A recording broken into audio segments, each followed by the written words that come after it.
all measure. And I'm proud to say that I'm one of them. I'm a millennial, and by proxy, I hope to be a goalkeeper. Thank you very much for having me, and congratulations on everything today.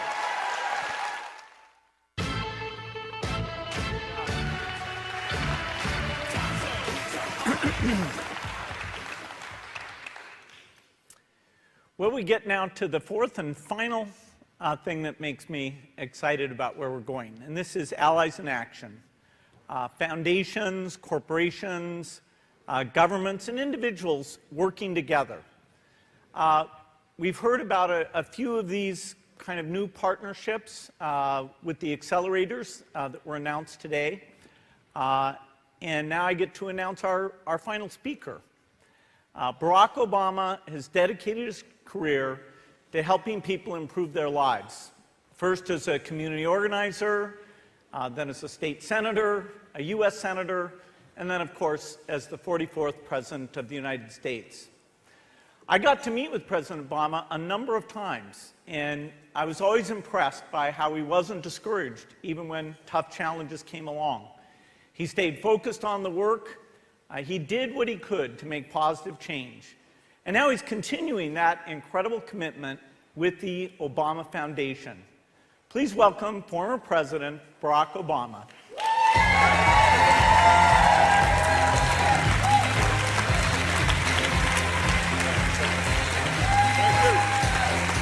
Hello. Thank you. Thank you so much. Thank you. Thank you so much. Well, please, everybody have a seat. Have a seat. We got work to do here. Thank you, Bill, for that introduction. More importantly, thank you and Melinda for your tireless efforts towards making a better world. I've been reading about these goalkeepers. You guys are pretty inspirational. And I am excited to be here with you. And whether it's girls' education or global health or climate change, you're setting a standard for the sorts of innovation and persistence and activism that the world desperately needs right now. So I could not be prouder. And that's really what I'm going to talk about very briefly before I have a chance for a discussion with Bill and Melinda. I want to talk about changing the world.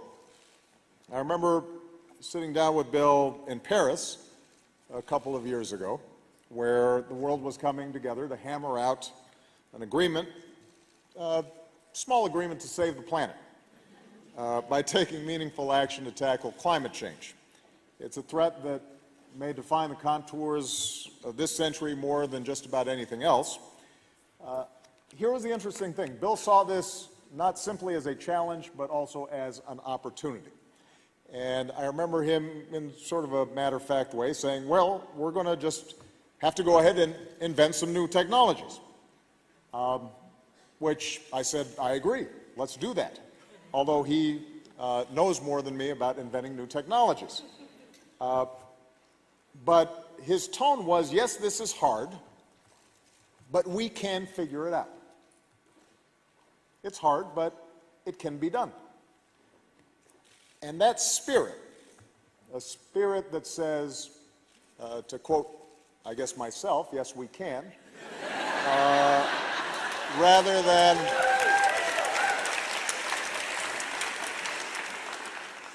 that spirit, rather than a spirit of despair, is the motor by which we've been able to see real progress in reducing the pace of carbon emission increases here in the U.S. And even if at the current moment the federal government is not as engaged in these efforts as I would like, nevertheless, progress continues because of the efforts of people like Bill and a whole host of entrepreneurs and universities and cities and states. They are making change around energy policy in America separate and apart from what government is doing. And that gives me confidence that we can continue to make progress. And my broader point here is that you tend to believe when Bill says we can do something, that we can do it. And when all of you stand up and say this is something we can do, that spirit is infectious. And it's exactly what we need right now. We do face extraordinary challenges. You've heard of many of them in your discussions today. You know the nature of these challenges from your work. Growing economic inequality, a changing climate, terrorism, mass migration, still too much extreme poverty, still too many girls who are denied an education, the rise of nationalism and xenophobia, and a politics that says it's not we, but us and them, a politics that threatens to turn good people away from the kind of collective action that has always driven human progress. So these are real challenges, and we can't sugarcoat them. They're going to take a long time to solve. But that can't discourage any of us from the belief that individually and collectively, we can make a difference. We can make things better. And rather than be daunted by those challenges should inspire us and excite us, because it gives us an opportunity to make our mark on the world in ways that we haven't even yet scratched the surface of. We have to reject the notion that we're suddenly gripped by forces that we cannot control. We've got to embrace the longer and more optimistic view of history and the part that we play in it. And if you are skeptical of such optimism, I will say something that may sound controversial.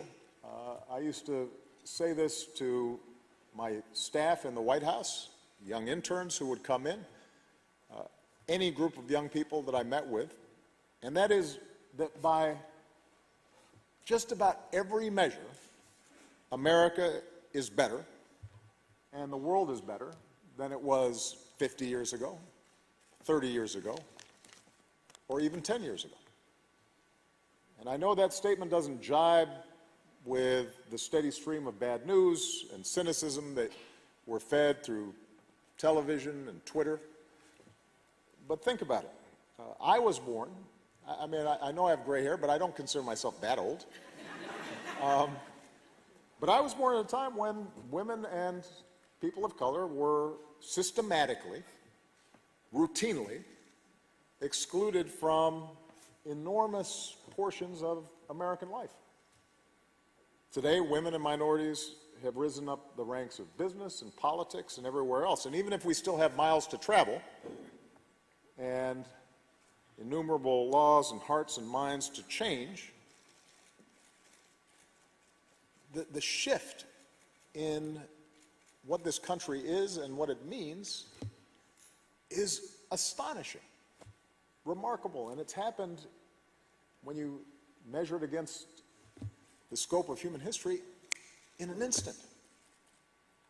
Just since I graduated from college, crime rates, teen birth rates, dropout rates, the share of people living in poverty have dropped, and in some cases dropped dramatically. The share of Americans with college education is up, despite a massive global recession. In the final years of my presidency, the uninsured rate reached a new low. Median household income reached a new high. That's here in the United States. Worldwide, our progress is even more remarkable. And Bill can rattle off these statistics better than I can. But over the past 100 years, we've come from a world where only a small fraction of women could vote to a world where almost every woman can. Since the 1950s, the global average life expectancy has grown by more than 20 years. Since 1990, we have cut extreme poverty and childhood mortality in half. Keep in mind, I was in law school in 1990. It seems like yesterday. Since 2000, we've evolved from a world without marriage equality to one where it's a reality in more than 24 countries. All of this has happened in such a steady march that sometimes we have a tendency to take it for granted. But I often ask when I meet with young people, if you had to choose any moment in history in which to be born, and you didn't know in advance whether you were going to be male or female, what country you were going to be from, what your status was, you'd choose right now, because the world has never been healthier or wealthier or better educated or in many ways more tolerant or less violent than it is today. Fewer people are dying young. More people are living not only longer but better. More girls are in school. More adults can read. More children get the vaccines that they need. Despite the enormous conflicts that break our hearts around the world, it's demonstrable that fewer people are being killed in wars and conflicts than ever before. This would be the time you'd want to be, showing up on this planet. And these trends are real. They do not make us complacent, but they should spur us to action, because it shows, despite the naysayers and the cynicism, that in fact change can happen. They're not the result of mysterious forces of chance. They happen because countless people, like you, toiling for many years, chose to make this progress. Some, like Bill and Melinda, have enormous wealth and influence. Others, like Justin Trudeau, who I know addressed you earlier, have formal political offices. But the majority of people who made these advances were citizens, doctors, nurses, entrepreneurs, clergy, moms, community leaders, activists, union leaders, who mobilized and organized and voted and innovated and pushed for change. And by the way, they knew at every step of the way that they would not get everything they wanted as fast as they wanted. They knew that progress required struggle and perseverance and discipline and faith. They knew that sometimes for every 2 steps forward, you'll take a step back. But they made things better. And this is something I always had to emphasize to my staff when I was president. Better is good. No, you laugh, but sometimes people forget that. I will take better every time. So that's what's needed today. The engagement of everyone who wants to see a better future for our children. And it can be frustrating. I'll take an example here in the United States. Over the past 8 years, thousands upon thousands of Americans threw themselves into the collective effort of reforming our healthcare system. Those of you who live in countries that already have universal health care are trying to figure out what's the controversy here. I am too. These people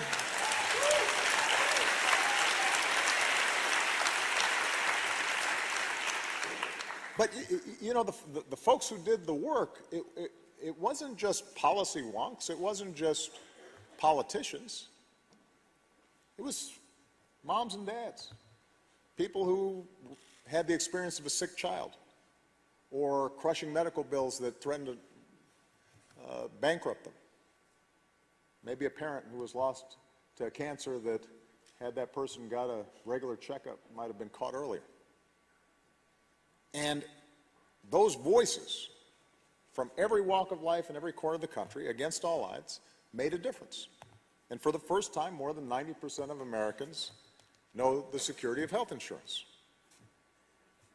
Paying more for insurance or being denied insurance because of a pre-existing condition or because you are a woman, that's not a thing anymore. We got rid of that. And people are alive today because of it, and that's progress. Now, the legislation that we passed was full of things that still need to be fixed. It wasn't perfect, but it was better. And so when I see people trying to undo that hard-won progress for the 50th or 60th time, with bills that would raise costs or reduce coverage, or roll back protections for older Americans or people with pre-existing conditions, the cancer survivor, the expecting mom, or the child with autism or asthma, for whom coverage once again would be almost unattainable, It is aggravating.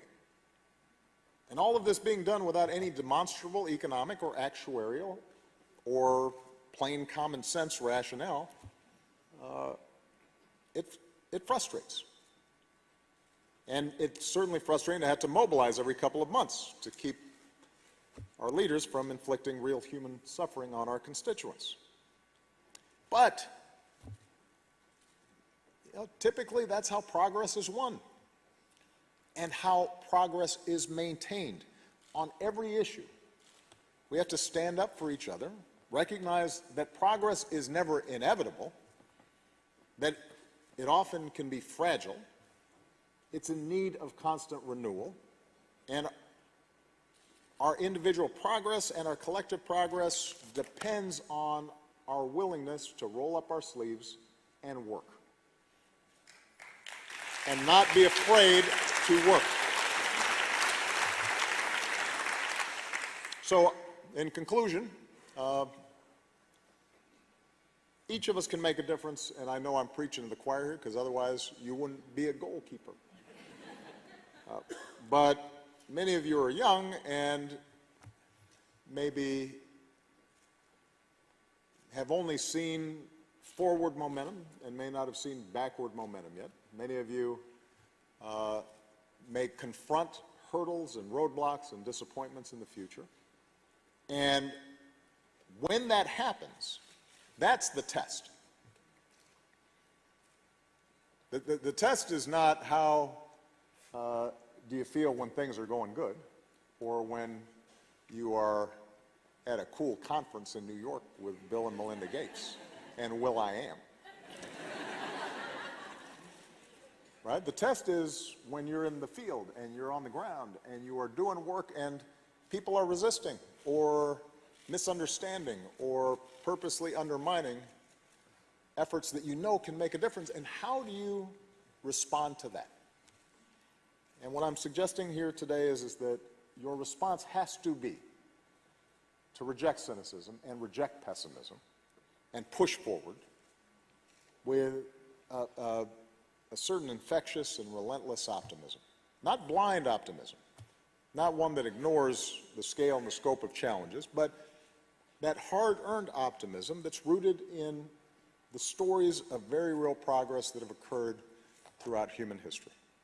And the recognition that our successes, even though sometimes they're small or incomplete, accumulate, they build, and they create a trajectory that's better and will mean some girl somewhere getting an education that otherwise she wouldn't have had. That'll mean some farmer being able to cultivate a crop to feed his family and, if enough of them do it, feed a nation. That's what you're fighting for at every moment. Because each new generation stands on the successes of the previous generation. It's like a relay race that we're running. Each generation reaches up, standing on that previous generation, and bends that arc of history in the direction of more freedom and more opportunity and more justice. That's why I spend so much time, when I was president, convening young leaders on every continent that I visited. That's why in my post-presidency, my emphasis is going to be on training the next generation of leaders to take their own crack at changing the world through the Obama Foundation, which will be based in Chicago, but will have projects and programs and digital networks all across the globe. And I'm hoping I get a chance to work with some of you because I have great faith in you, just as I know Bill and Melinda have great faith in you. And I'm certain that if you keep pushing forward, then America and the world are going to be just fine. Thank you very much.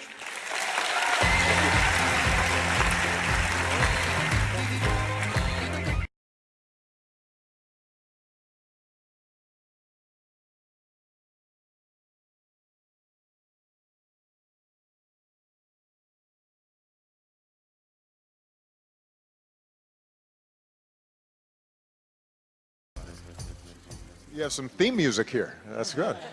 Well, those were incredible. incredibly inspiring remarks, I think, for all of us. And Rob, she's using her one of the Rob. things that strikes me in the conversations we've had in this room today, as you know earlier, as you said, Prime Minister Justin Trudeau was here. I said it when I came back here, Bill. I And said it when I came back here.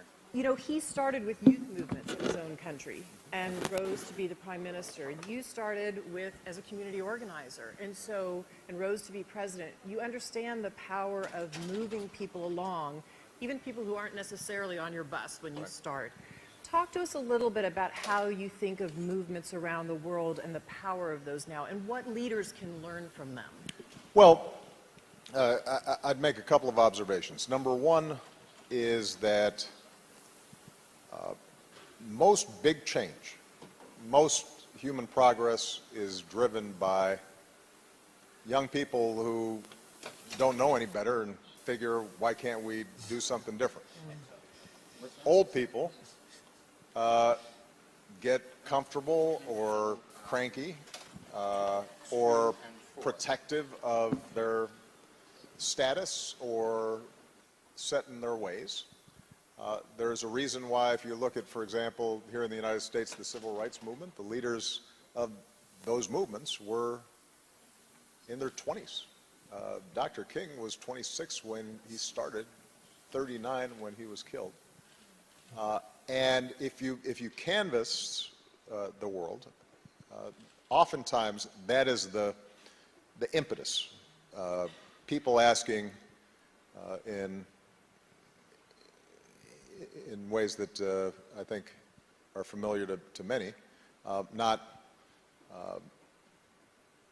why not, or not why, but why not? Why do things have to be the way they are? So that's point number one, that young people, I think, can make an enormous difference. Number two is that because most of us now either live in democracies or countries that purport to be democracies, because we have won the battle of ideas that says governments and our common efforts have to be rooted in the legitimacy of people. There is more power than ever in people being able to band together and collectively push for initiatives that are going to make change in their lives. That's something that for most of human history was unimaginable. That is one of the amazing transitions that has taken place, and you will notice that even in autocracies today, there is at least the pretense of democracy, because people believe that governments that are rooted in people are more legitimate. And that's a battle we won and now have to make real wherever we can. That's point number two. Point number three is simple math. In most places, if you want to get something done, whether it's a smarter climate change policy or health care for people or more funding for girls' education, you've got to have a majority of people supporting it. You got to have votes. You have to have the allocation of resources. And that requires mobilization and a game of addition rather than subtraction.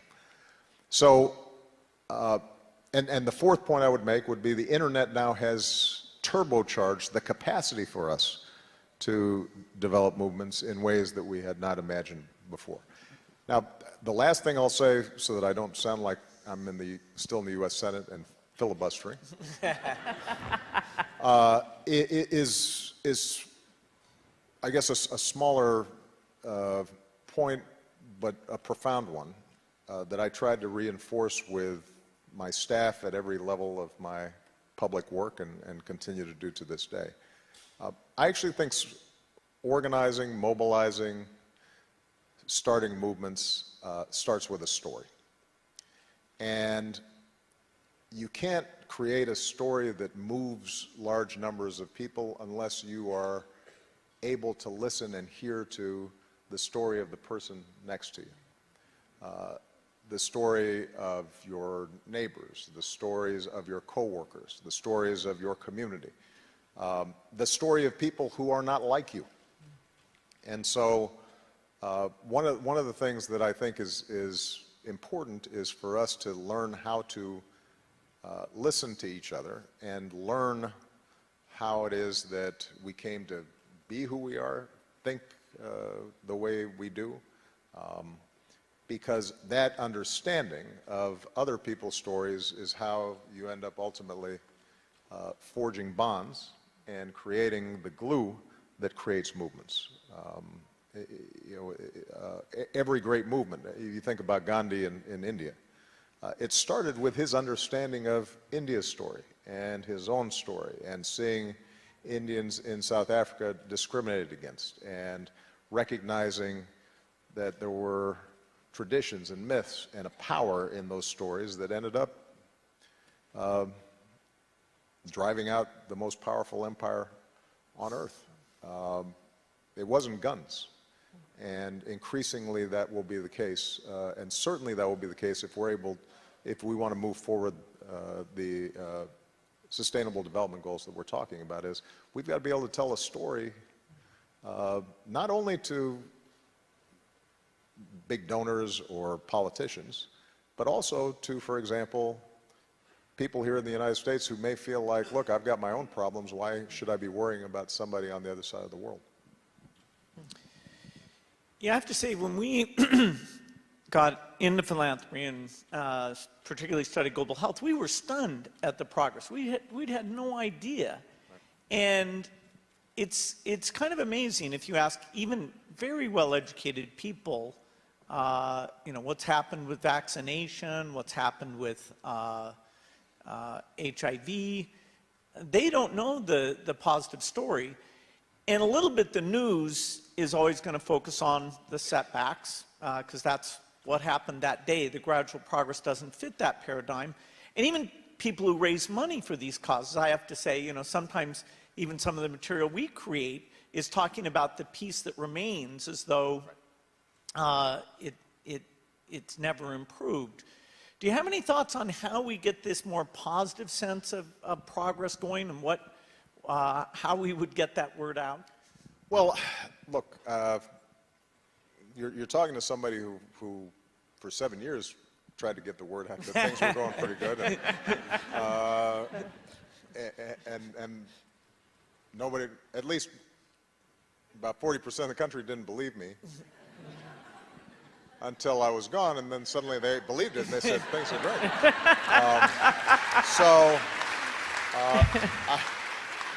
So with that caveat, I'd make a couple observations. One, you're right, Bill, there is the nature of the media, and maybe just the human brain, is to fasten on what's wrong, not on what's right. And I'm not sure we're going to be able to change that, right?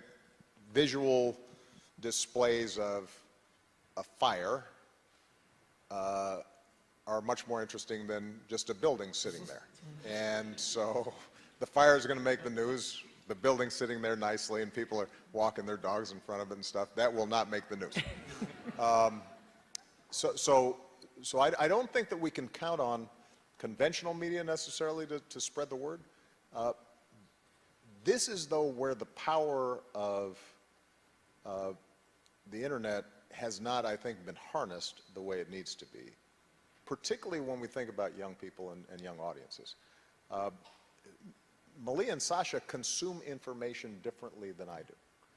And I think that those of us who've been involved with policy work are still putting out these reports with pie charts and this and that, and that's not interesting to them. But stories and visual representations of progress can go viral. There's a hunger for it. It's just that we don't systematically think about it. And so I think when the three of us were talking a while back, I mentioned that one of the areas that I'm deeply interested in is how do we build sort of a digital platform whereby people can go to find out what's happening that is moving the progress on issues and then activates them. Because I heard somebody, I think it was maybe Trevor, saying an important point. I'm very interested in how online communities can move offline. How this incredible power to convene through hashtags and tweets and this and that and the other eventually leads to people meeting each other and talking to each other. And I think that we have not fully tapped that as a way of spreading the word about progress that has been made. I also think it is important for us to put some friendly pressure on leaders to tell good stories and to make sure that we don't, that we aren't so rigid in our partisanship or ideologies that we are not willing to acknowledge and share when somebody who might be of a different political persuasion has done something really good, even if it runs contrary to our short-term political interests. I mean, I always used to say,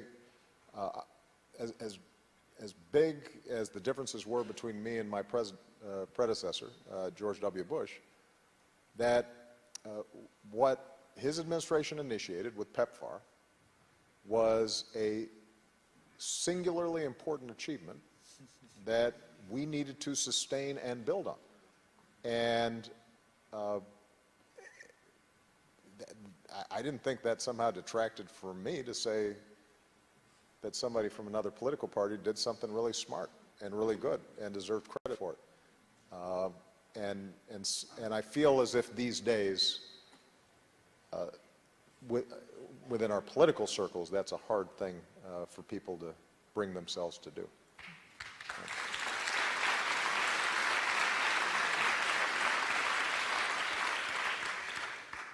One of the things that Bill and I had the great privilege of doing when you were in the White House late in your presidency was spending a little bit of casual time on a Saturday night. And your daughters were in and out of your home, Malia and Sasha. And you've been to our house earlier this summer and saw Rory and Phoebe, two of our three, in and out of our house. Our daughter Jen is here in the front row. Tell me about... Jen's like, thanks, Mom. Yeah, sorry. You weren't home that night. Jeez. But she's about the age of That's your our daughters. job, to embarrass you. Exactly. That's what we do. I just did it. Job done right there. But, you know, Jen's about the age of your girls, a little bit older, but how have you and Michelle thought about talking to your children about being leaders in the world and taking up this mantle of what needs to be done in the world? Well, what we've tried to communicate their entire lives is that each of us has responsibilities. When they were small, the responsibilities were small. Like, say when you want to go potty. And then, as you get older, your responsibilities grow. But part of what we, I think, try to communicate is that being responsible is an enormous privilege.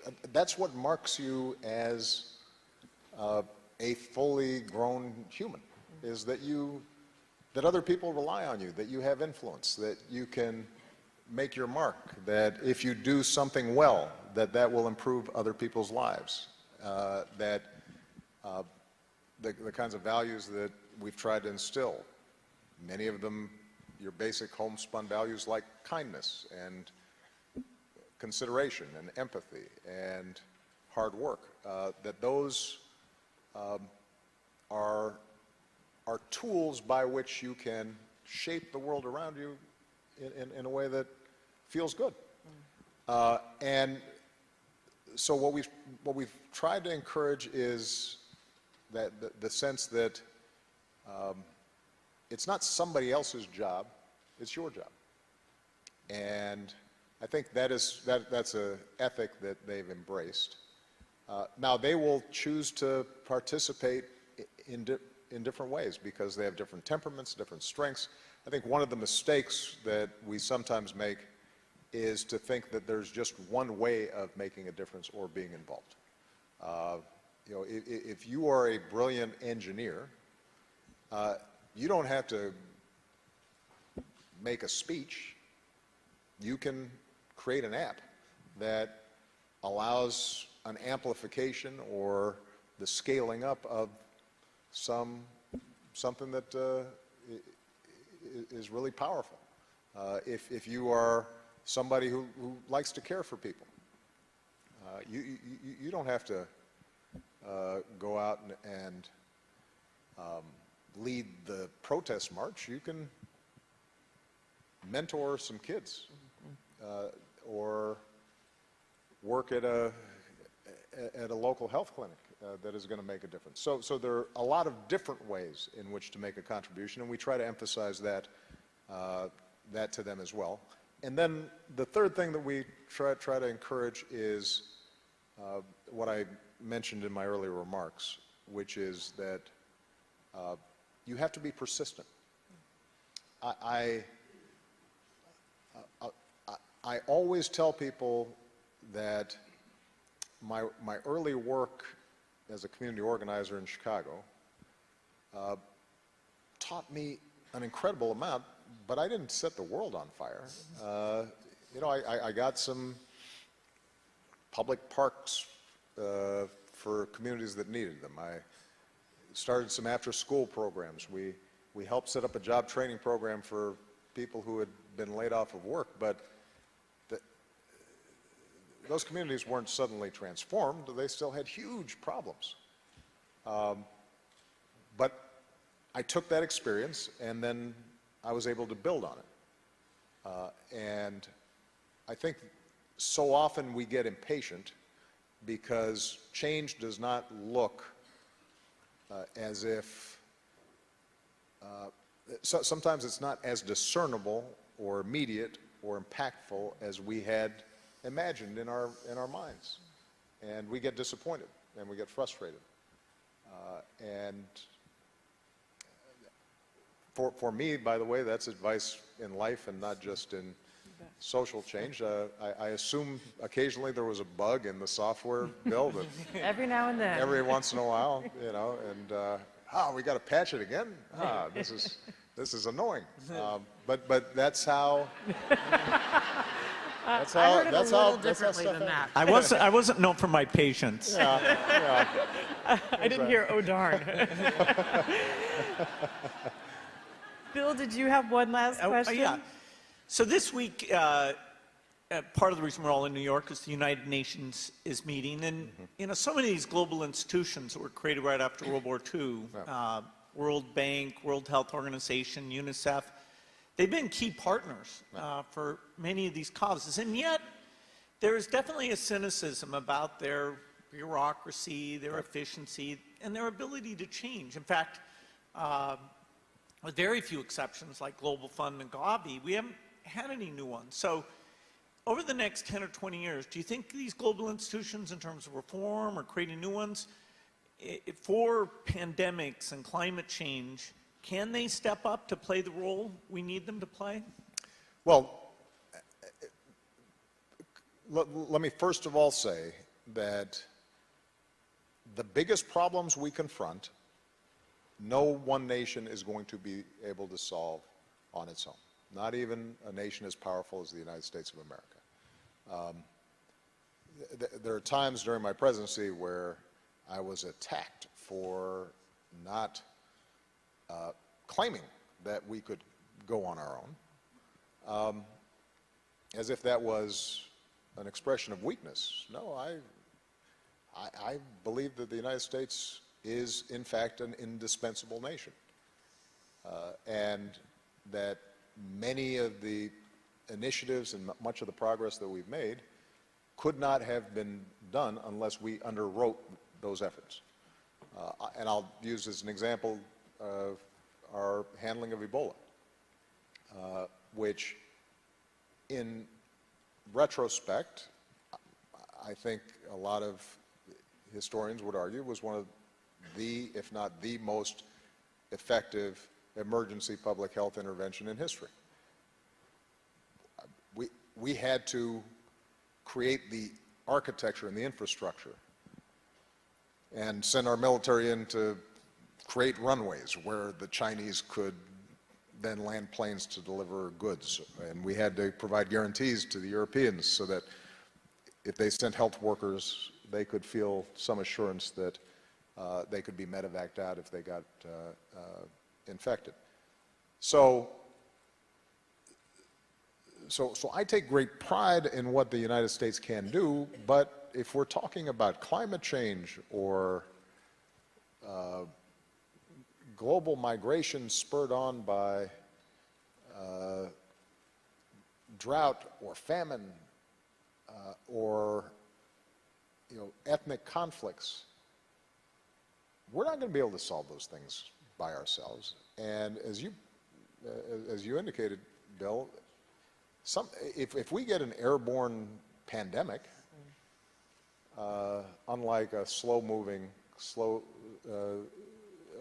disease that's difficult to transmit like Ebola, if we haven't built ahead of time some structures to deal with this, millions of people could be adversely impacted. So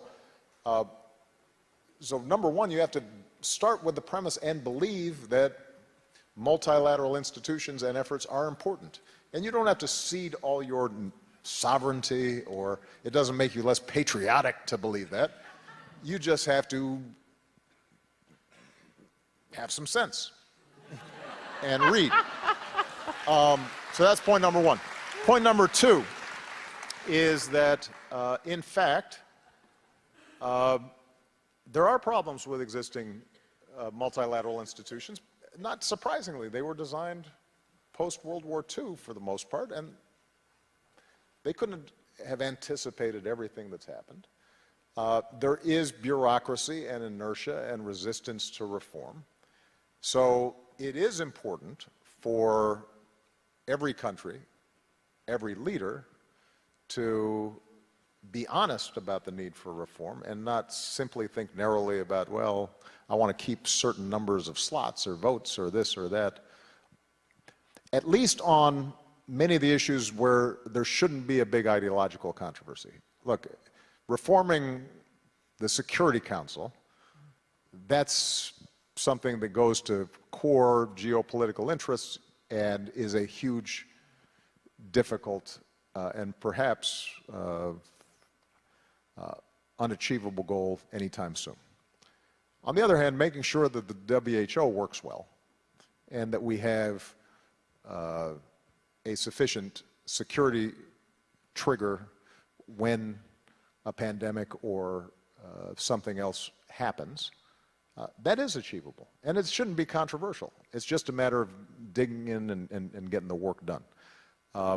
When it comes to girls' education, there may be cultural resistance in some places to actually getting it done, but generally speaking, there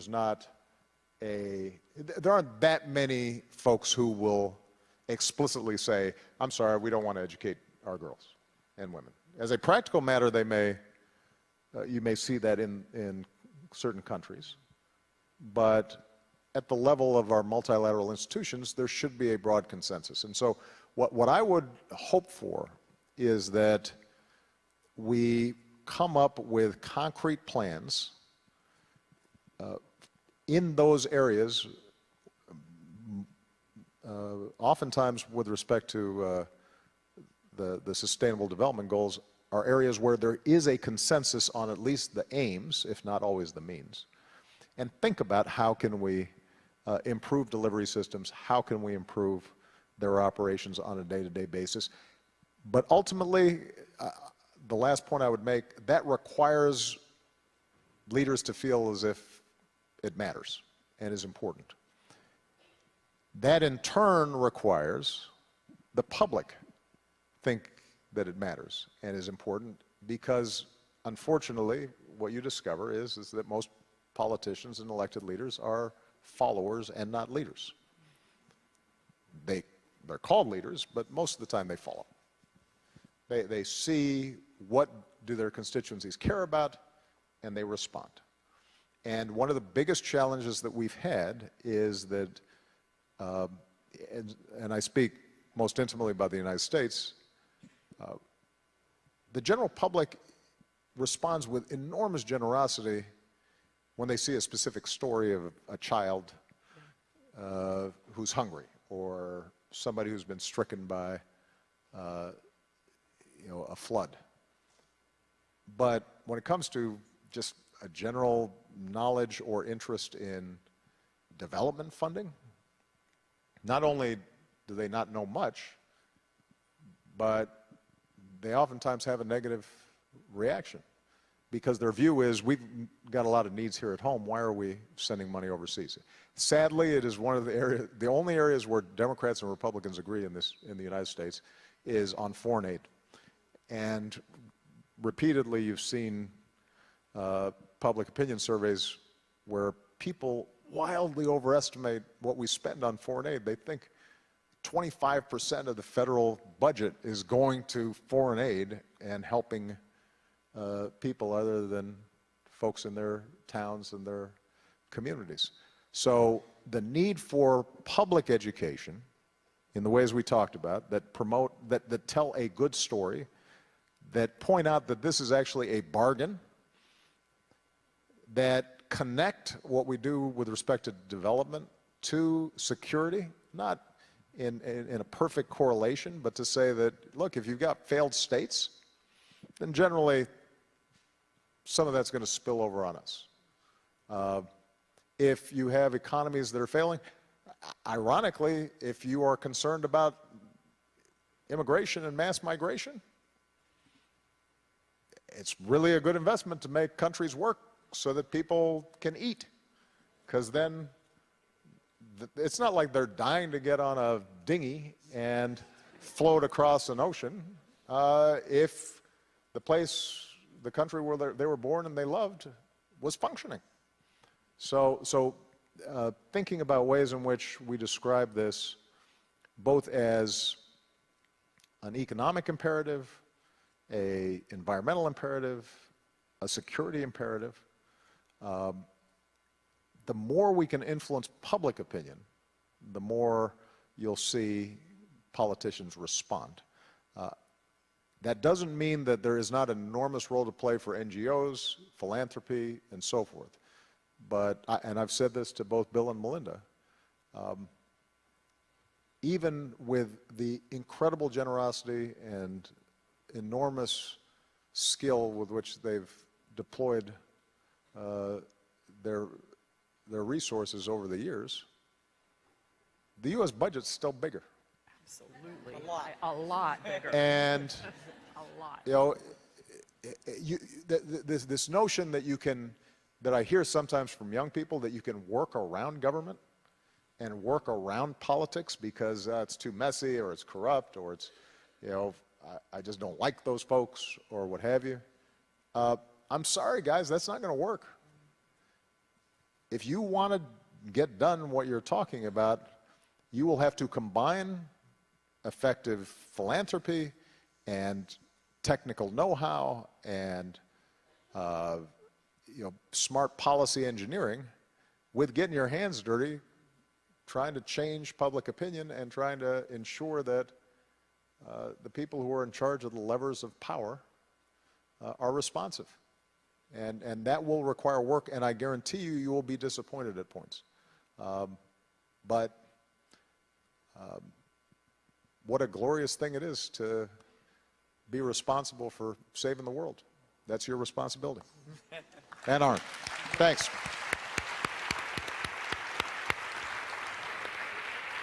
Thank you so much.